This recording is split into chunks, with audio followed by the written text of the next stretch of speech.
जय हिंद। इस वीडियो में समझते हैं कि कोरोना वायरस किस तरह से हमारे शरीर में अटैक करता है और उससे हमारी मृत्यु कैसे हो जाती है, और वैक्सीन किस तरह से उस कोरोना वायरस को हरा देता है, या कोई व्यक्ति स्वतः कैसे ठीक हो जाता है वैक्सीन से, और वैक्सीन कौन सी सबसे ज़्यादा कारगर होगी, हमें कौन सी वैक्सीन को लगाना चाहिए, इस सब के बारे में हम समझा देते हैं। जैसा आप सब जानते हैं कि कोरोना जो है कहीं ना कहीं संपर्क में आने से ही फैलता है किसी इन्फेक्टेड व्यक्ति से, जिसमें सबसे ज़्यादा महत्वपूर्ण होता है ये इसका जो ड्रॉपलेट्स होता है। ये सब आपको पता है, इसीलिए थोड़ा सा 1 मीटर दूरी जो कहा जाता है कि कम से कम गैप बना के रखना चाहिए। देखिए, कोरोना जो वायरस है ना, इसके बाहर 2 हिस्से होते हैं। एक इसका जो बाहर इस तरह से निकला हुआ है नोकीला भाग, इसे कहते हैं स्पाइक प्रोटीन। यही सबसे घातक है, स्पाइक प्रोटीन। अगर इसका जो स्पाइक प्रोटीन है, ये बाहर वाला, अगर इसको तोड़ दिया जाए, इसको टकला कर दिया जाए, तो किसी काम का नहीं, फिर कोरोना से कोई नहीं डरेगा, यही भाग जाएगा। और इसके अंदर एक होता है गुच्छा जैसा, ये इसे कहते हैं जेनेटिक मटेरियल। ये करता है, ये हमारी बॉडी में घुसने में मदद कर देता है, और ये जेनेटिक मटेरियल जो है ना, अपने जैसे नए संतान को उत्पन्न कर देता है। इसलिए अगर एक भी कोरोना वायरस आया तो इसके अंदर का ये जो जेनेटिक मटेरियल है, ये उसको 1 से कब 1 लाख बना देगा, कब 1 करोड़ बना देगा, कुछ नहीं पता। तो ये जनरेशन बढ़ाने के लिए होता है, ये स्पाइक प्रोटीन शरीर में एंट्री करने के लिए होता है। ये कोरोना वायरस जो होता है, इसका ये स्पाइक प्रोटीन जो होता है, ये केवल फेफड़े में ही टच कर सकता है, बाकी शरीर में कहीं से भी ये एंट्री शरीर के अंदर सेल में नहीं कर सकता है। फेफड़े के जो सेल होते हैं काफ़ी सेंसिटिव होते हैं, और सेल में भी जो सेल मेम्ब्रेन होता है, वहाँ से ये एंट्री नहीं कर सकता है। सेल मेम्ब्रेन कुछ खास चीज़ को ही अपने अंदर जाने देते हैं, जैसे प्रोटीन, विटामिन, इन सब को जाने देते हैं। बाकी जो नया कुछ चीज़ आएगा ना, जो बॉडी में बाहर से लिया जाता है, तो उसको जाने के लिए ये रिसेप्टर लगे होते हैं।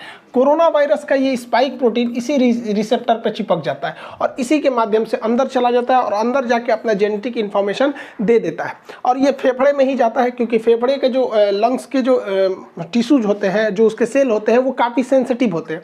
अब देखिए, ये जो कोरोना वायरस है, ये फेफड़ा है, फेफड़ा का ये रिसेप्टर है, इस ससुरा पकड़ लेता है कोरोना को, और कोरोना जाके इसी में चिपक जाता है, और यही इसको खींच के अंदर लेके चला जाता है। यही सबसे घातक हो जाता है। जैसे ये रिसेप्टर में चिपकता है, रिसेप्टर इसको खींच के अंदर ले जाता है, ये यहाँ से चिपका के अंदर लेके चला जाएगा। अंदर जाने के बाद इसका जेनेटिक मटेरियल जो है, आरएनए जो है, ये हमारे शरीर के अंदर जाके डीएनए से मैच करने लगता है, हम लोग के फेफड़ा के अंदर चला जाता है। और फेफड़ा के अंदर जाने के बाद, जैसे ये इसके रिसेप्टर पे टच हुआ इसका स्पाइक प्रोटीन, और ये इसको लेके अंदर गया, और अंदर जाने के बाद ये क्या करता है, हमारा न्यूक्लियस जो है, हमारे शरीर का जो न्यूक्लियस है, ये बहुत सीधा साधा है। इसको पता है कि स्पाइक प्रोटीन से जो भी ये रिसेप्टर से अंदर आ रहा है, वो ठीक ठाक आदमी है। तो इस ससुरा जो कोरोना है, इस सीधे जाके पूछता है न्यूक्लियस से कि फोटोकॉपी मशीन कहाँ है, कहाँ है वो फोटोकॉपी मशीन जिससे नए नए चीज़ों के बनते हैं। तो हमारे शरीर में फोटोकॉपी मशीन का काम करता है राइबोसोम। ये राइबोसोम धड़ाधड़ फोटोकॉपी करता है, किस चीज़ का, तो प्रोटीन का। तो हमारे शरीर में धड़ाधड़ प्रोटीन निर्माण करने का काम करता है यही राइबोसोम। अब देखिए, फोटोकॉपी मशीन की एक खराबी है, इस पर कौन सा पेपर रखे हैं, ये उसी का कॉपी करेगा, इसको नहीं पता कि कॉपी क्या हो रहा है। अब ये जो कोरोना वायरस है, इस रिसेप्टर के माध्यम से न्यूक्लियस में आ गया है, न्यूक्लियस इसको बता दिया कि राइबोसोम के पास चले जाओ, वही फोटोकॉपी करता है। अब ये छोटा जो कोरोना वायरस है, ये क्या करेगा, इस फोटोकॉपी के पास जाएगा, और यहाँ जो प्रोटीन वाला पेपर रखा है उसको हटा के अपना जेनेटिक मटेरियल रख देगा जो इसके अंदर है, मतलब अपने खानदान का फोटोकॉपी कराने लगेगा। अब एक कोरोना वायरस अंदर गया था, लेकिन राइबोसोम की मदद से वो अपने हजारों कॉपी अंदर बनाने लगा, और फेफड़ा के अंदर धड़ाधड़ धड़ाधड़ धड़ाधड़ कोरोना वायरस बनने लगे सब। अब हमारा ही बॉडी उसको कोरोना वायरस बना रहा है। सोचिए, हमारा खुद का फेफड़ा, हमारा खुद का राइबोसोम जो कल तक प्रोटीन का फोटोकॉपी करता था, उसके स्कैनर से प्रोटीन हटा के आरएनए, ये कोरोना वाला ने अपना आरएनए रख दिया, उसी का फोटोकॉपी कर रहा है। तो इसको रेप्लिकेशन कहा जाता है। बहुत तेजी से बढ़ते हैं सब यहाँ पर। अब पूरे फेफड़े में ना ये कोरोना वायरस घूमने लगते हैं। तो हमारे शरीर का जो इम्यून सिस्टम है, कहते हैं ये कौन चीज़ है रे, ये कौन चीज़ आ गया यहाँ पर।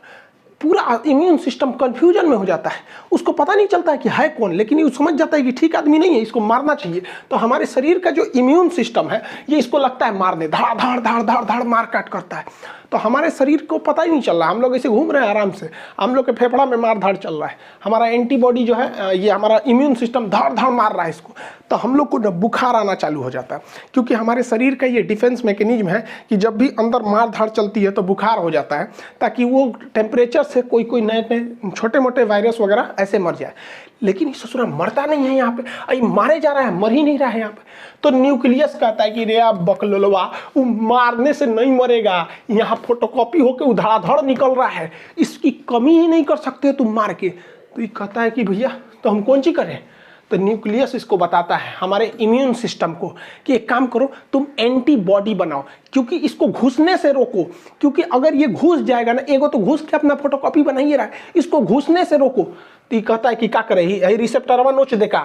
तो ये कहता है अरे भैया ओकरा मत नोच, एके नोच देगा ना तो कब वो दवाई खाएगा तो दवाइयों अंदर नहीं जाएगा। एक काम करना, इसी को बर्बाद कर दो, इसका जो खोपड़िया है, इसको खोपड़िया को कैसे भी बर्बाद करो। तो खोपड़िया का जो चिपकने वाला ना, उसका थुथुरा कूच दिया जाता है। तो थुथुरवा कूचने के लिए एक एंटीबॉडी होता है। तो हमारे शरीर का डिफेंस मैकेनिज्म एक एंटीबॉडी बनाता है। ये एंटीबॉडी जाके इसके मुंह से सट जाता है, मुंह से चिपक जाएगा। देखिए यहाँ जाके चिपक गया, ये ऐसे चिपक गया, ऐसे चिपक गया। तो ये चिपक जाते हैं सब, तो वो जैसे चिपक जाएगा तो वो इससे नहीं सट पाएगा। अब इसके स्पाइक प्रोटीन जो हमारे फेफड़े के रिसेप्टर से सट रहा था, अगर एंटीबॉडी शरीर में बनने लगेगा तो जाके चिपक जाएगा इसकी स्पाइक प्रोटीन से, और वो चिपक नहीं पाएगा। बस इसी तरह कोरोना सही हो जाता है। जिसके शरीर में एंटीबॉडी बनने लगा, वो एंटीबॉडी जाके किससे चिपकेगा, कोरोना वायरस के यहाँ पर जो स्पाइक प्रोटीन है उससे, और इस सिस्टम को लॉक कर देगा। अब ये लॉक कर देगा तो ये वाला इसमें जा नहीं पाएगा। लेकिन इस ससुरा कोरोना के बाहर बहुत ज़्यादा स्पाइक प्रोटीन है, तो बहुत ज़्यादा मात्रा में एंटीबॉडी होना चाहिए, तभी ना ये सबको लॉक करेगा। अभी देखिए ना, 1 2 3 4 5 पाँचों को लॉक कर पाया, इस ससुरा कहीं ना कहीं से सट के घुस जाएगा। इसलिए हमारे शरीर में एंटीबॉडी ज़्यादा बनना चाहिए। देखिए यहाँ पे खूब ज़्यादा मात्रा में एंटीबॉडी बना है, ये सब देखिए एंटीबॉडी। तो जिसके शरीर में ज़्यादा एंटीबॉडी बना, वो कोरोना जैसे आया, एंटीबॉडी बन गया, धड़ाधड़ कोरोना का मुंह बंद कर दिया, अरे चुप ससुराना, तो तू सट के अंदर घुस जाएगा। और जिसमें ये एंटीबॉडी नहीं बन पाया, वही लोग मर जाते हैं। तो कहा जाता है जिसका इम्यून अच्छा होगा, अच्छा होने का मतलब वो एंटीबॉडी ज़्यादा बना देगा, कोरोना का मुंह चिपका देगा, थाप दिया, चल चुपचाप रहो यहाँ पे, अब वो बच जाएगा यहाँ पे। अब आपको एक बात समझ में आ रही होगी हल्का हल्का कि वैक्सीन क्या करेगा। वैक्सीन कुछ नहीं करेगा, बल्कि वैक्सीन इसी एंटीबॉडी को बनाएगा ताकि यह एंटीबॉडी कोरोना के स्पाइक प्रोटीन पर जाके सट जाए और उसका मुंह बंद कर दे। अगर मुंह बंद हो गया तो कोरोना हमारे शरीर के रिसेप्टर से टच होकर अंदर नहीं जा पाएगा, वो ऐसे ही ऊपर घूमते घूमते अपने से मर जाएगा। तो वैक्सीन का यही मेन काम हो गया कि वैक्सीन जैसे हमारे शरीर में लग जाता है तो इतना ज़्यादा हमारे शरीर में एंटीबॉडी बन जाता है कि ये एंटीबॉडी कोरोना को चारों ओर से घेर लेता है। कहता है कि आओ आओ सट जाओ हमारे में, तो चारों ओर से ये एंटीबॉडी सट जाता है। जब एंटीबॉडी सट जाएगा तो कोरोना के जितने स्पाइक प्रोटीन है उसका मुंह बंद हो जाएगा, हमारे शरीर में एंट्री नहीं मार पाएगा, दूसरा कोई काम नहीं है। जैसे देखिए ये एक ह्यूमन सेल है, अब इसमें क्या है, कोरोना वायरस का स्पाइक प्रोटीन फंस गया है, लेकिन जब उसमें न्यूट्रलाइज किया गया एंटीबॉडी देकर तो ये एंटीबॉडी जाके इससे सट गया है, ये एंटीबॉडी सट गया।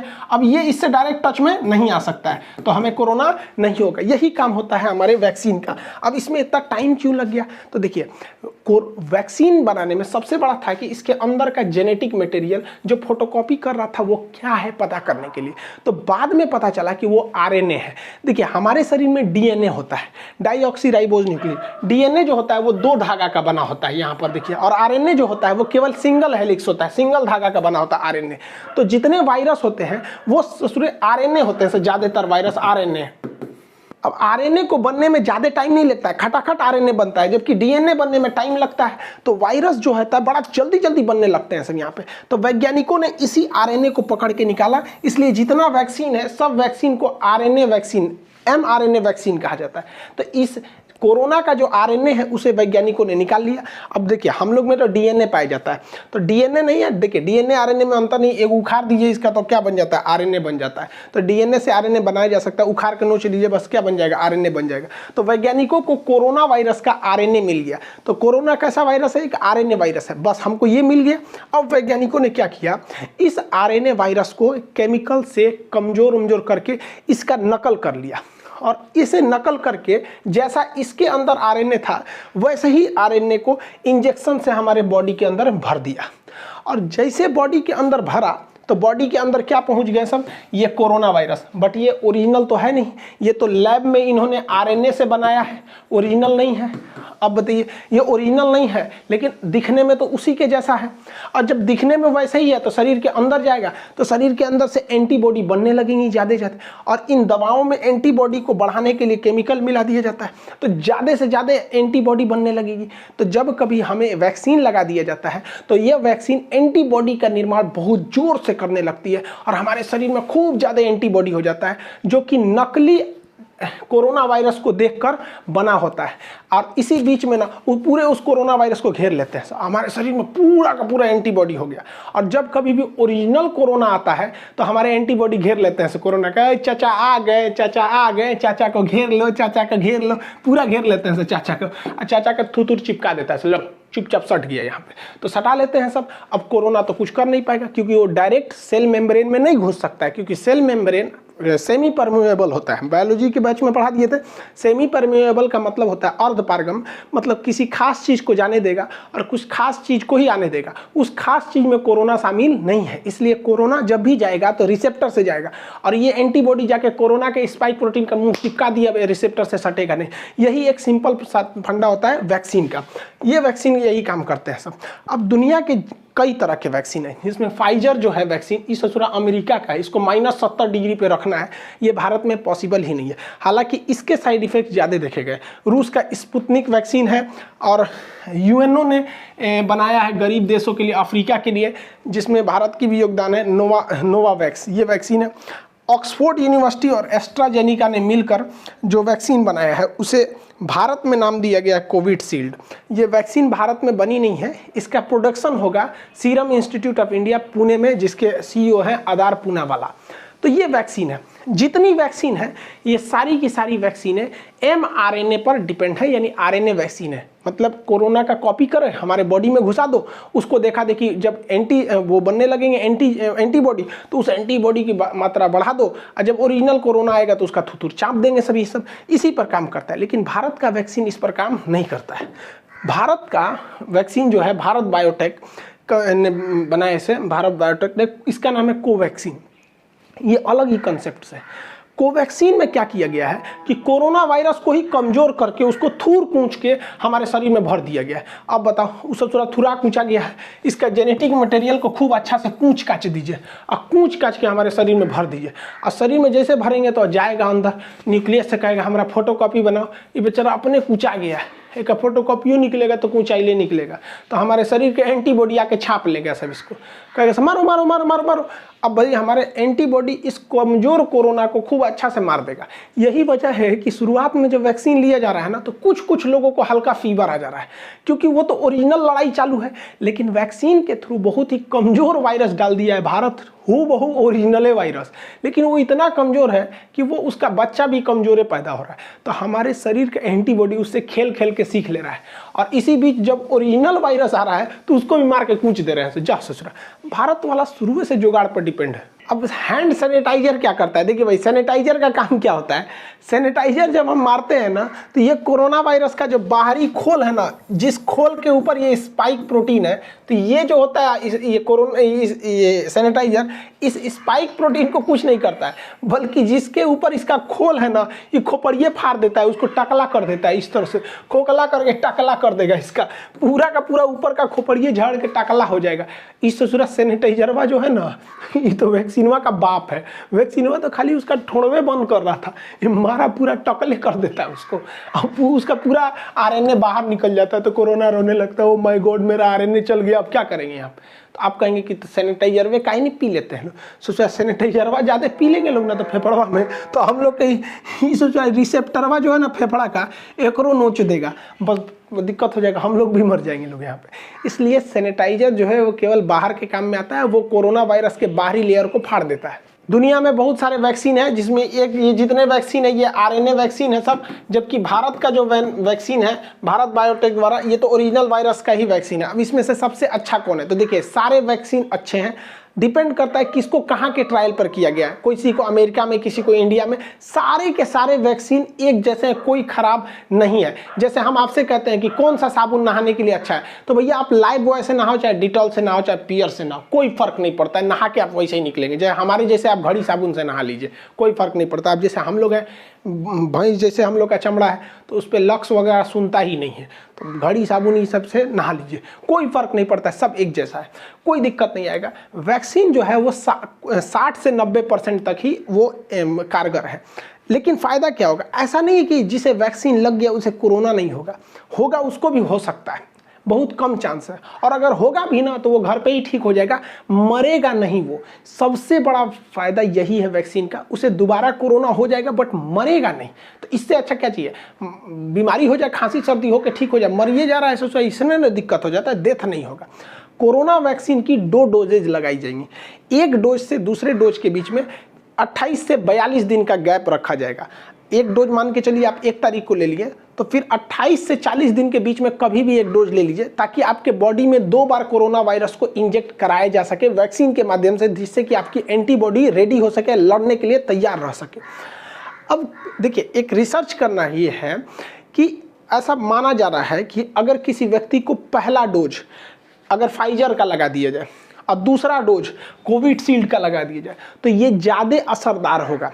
लेकिन अभी क्या हो रहा है कि पहला डोज जिस वैक्सीन का है, दूसरा डोज भी उसी का है, लेकिन ऐसा वैज्ञानिकों का कहना है कि अलग अलग डोज दिया जाए। अब चूंकि भारत में 2 ही वैक्सीन है, एक कोविशील्ड है, एक कोवैक्सीन है, तो भारत सरकार को भी इस पर रिसर्च करना चाहिए कि पहला डोज देना चाहिए कोविशील्ड का, दूसरा कोवैक्सीन का ही दे दीजिए, ताकि ज़्यादा सूटेबल रहे, दोनों तरह से हम लोग उसमें वायरस से लड़ सके। यहाँ पर एक्सचेंज कर देना चाहिए। अब इसके साइड इफेक्ट को लेकर कुछ डर रहे हैं, देखिए इसका कोई साइड इफेक्ट नहीं है, 99% लोगों को कोई साइड इफेक्ट नहीं है।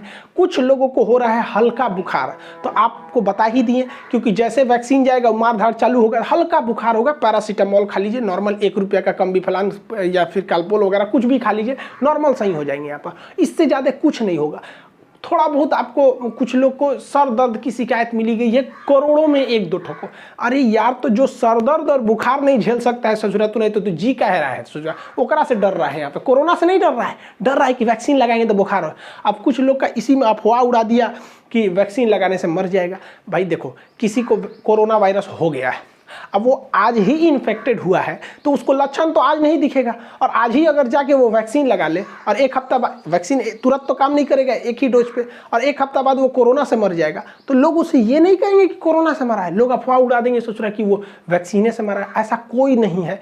1-2 साक्ष्य हैं, तो अब बताओ ना, 8 करोड़ लोग को वैक्सीन लगा है, उसमें 50-60 लोग की डेथ हो गई, तो इससे ज़्यादा खतरा तो हम लोग को सड़क पे चलने पे रहता है, वहाँ एक्सीडेंट की संभावना ज़्यादा है। तो वैक्सीन से कोई खतरा नहीं। आप अपने उम्र के दायरे में आइए, वैक्सीन लगाइए। अप्रैल के महीने में जिनका उम्र 45 से ऊपर है उन्हें ही लग रहा है, लेकिन मोदी जी ने इजराइल को मॉडल को देखते हुए, हम एक पिछले वीडियो में बताए थे ब्रिटेन का मॉडल और इजराइल का मॉडल में, मतलब ब्रिटेन में भी वैक्सीनेशन से ही जीता था। तो इजराइल ने क्या किया, अपने पूरे पॉपुलेशन को, केवल बच्चों को छोड़ के सबको वैक्सीन लगा दिया, और वो दुनिया का पहला देश हो गया जो कोरोना मुक्त हो गया है। तो इसी को देखते हुए 1 मई से जिनकी उम्र 18 साल से ज़्यादा है वो सब कोरोना की वैक्सीन लगा सकते हैं। हाथ जोड़ते हैं भैया, सब लोग लगवा लो, क्योंकि ये जो नया वैक्सीन वायरस आया है, ये नए युवाओं को ज़्यादा इफेक्ट कर रहा है। अफवाहों पे मत जाइएगा।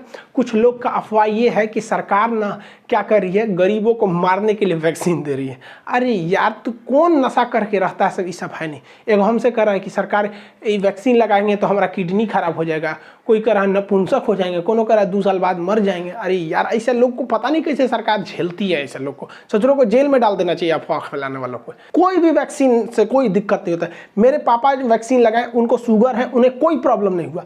मम्मी को इतना लोगों ने डरा दिया था, उनके रिलेटिव लोग इतना डरा दिए थे कि मम्मी कांप रही थी, ना बाबू हम वैक्सीन नहीं लगवाएंगे। हम कहे चलिए चुपचाप वैक्सीन लगाई। मम्मी को वैक्सीन लगे हुए आज 10-12 दिन हो गए, कोई दिक्कत नहीं है। अब वो सबको समझाती है, नहीं लगा लो लगा लो। और जो लोग मेरी मम्मी को डराते थे ना, अब मेरी मम्मी को देख के बाकी सब लोग लगा लिए यहाँ पे। तो आप लोग भी जागरूक होइए।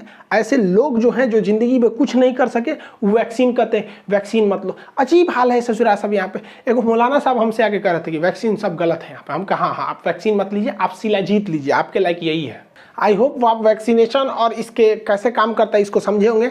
नेक्स्ट वीडियो में हम आपको CT वैल्यू समझा देंगे और पल्स ऑक्सीमीटर वगैरह ये सारी चीज़ों को, RT-PCR चेक कैसे होता है इसके बारे में बता देंगे। मिलेंगे नेक्स्ट क्लास में। जय हिंद।